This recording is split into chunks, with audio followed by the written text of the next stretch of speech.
Hey everybody, welcome back. Today we're going to be getting some work done on our C5. We just charged the AC in it.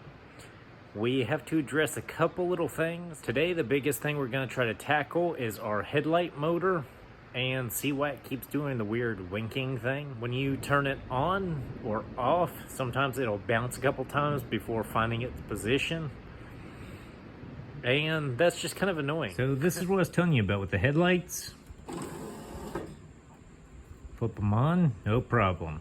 Flip them off.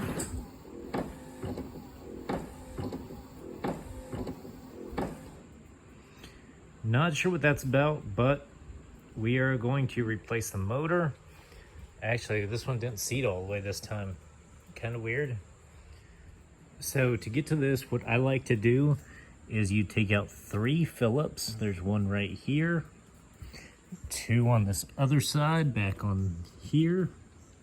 You can see that right there, and then 1 back over there. And then from there you have 2 T15s on the back here, and you pop this cover off, as well as this black housing in the front. That way you don't tear anything up, break it, or anything like that. So once you get that far, there's a 3rd T15 right in here, and a 4th on the other side right in here. And while it's still in the car, you just slide this little black plastic piece out. At the top it has this clip that it goes into, if you can see that right there. So you slide that little clip out and it all comes out apart. Alright, so we were battling a few different issues.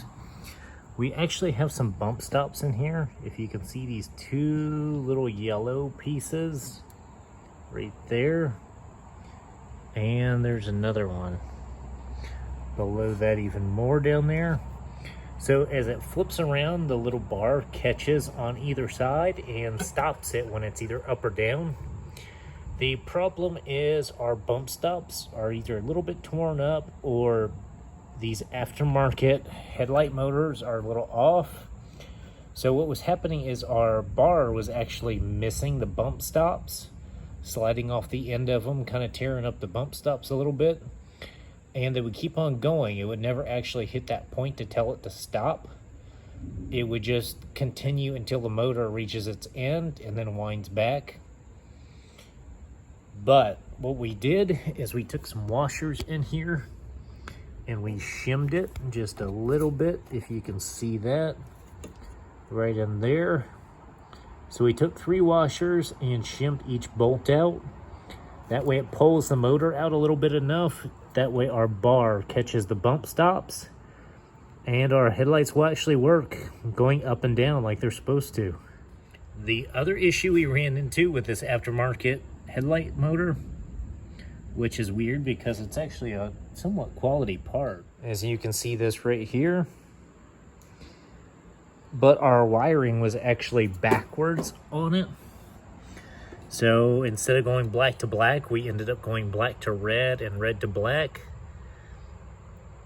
That way it actually does the functions we want it to, because the wiring in this motor is apparently wrong. But with the wires reversed like that, it actually goes up and down like it's supposed to. So that was our problem. Well, one of them. Alright, so as you can see, our headlights both work again. And they're on sync. How about that? Alright, so just like that, we're going to put our headlight covers back on and wrap this thing up.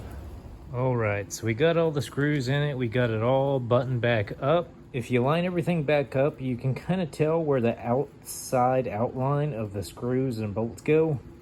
So it's pretty easy to put everything back in the original place. You know, you just got to kind of pay attention, line everything up right, and it all goes pretty easy. You know, things like this, they're fairly simple to do. It's just a matter of using your head and seeing what the issue was. We didn't necessarily need to replace that headlight motor after all, but while we were in there, we did see, you know, the bump stop issue. We shimmed it a little bit just to get it back functioning where it should, and we no longer have the issue where it's flipping up and down, winking again. So I call it a win. So just for demonstration, so you can tell, I actually fixed it. They are up, down, up again, down.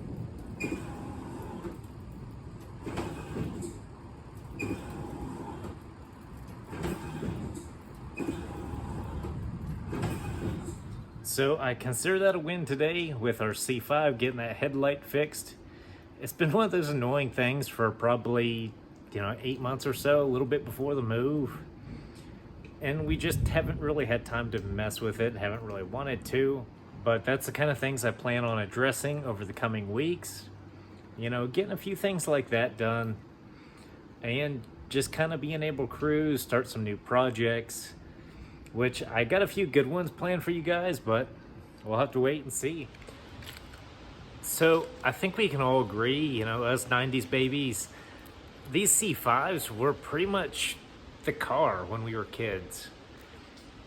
They're modern but retro, and nowadays you can't really beat one for the money which you get. Granted, if you follow along, I still have my Camaro Z28. We have this, a couple other things, but this was like the staple of most of our 90s babies' childhoods. If you were in the cars, you know what one of these is. You probably wanted one, had one. It's something pretty much everybody can relate to, is one of these C5s. And if not the C5, then the C4, the C6, C7, C8. We can all kind of relate to it. I still remember being like 10 years old, November 3rd, 2001. I went with my parents and they bought this car out of the showroom. So we've owned it its whole life, family owned. Has about 36,000 miles on it now. And, it's hard to beat. It's not really worth selling, but it is pretty enjoyable to get it out to drive. Granted, it's not like the Hellcat over here, but it has its own unique driving experience. And I think that's pretty cool about it. So if you want to see more with the C5, let me know down below. I'm sure there's a few more things we can figure out to do to it.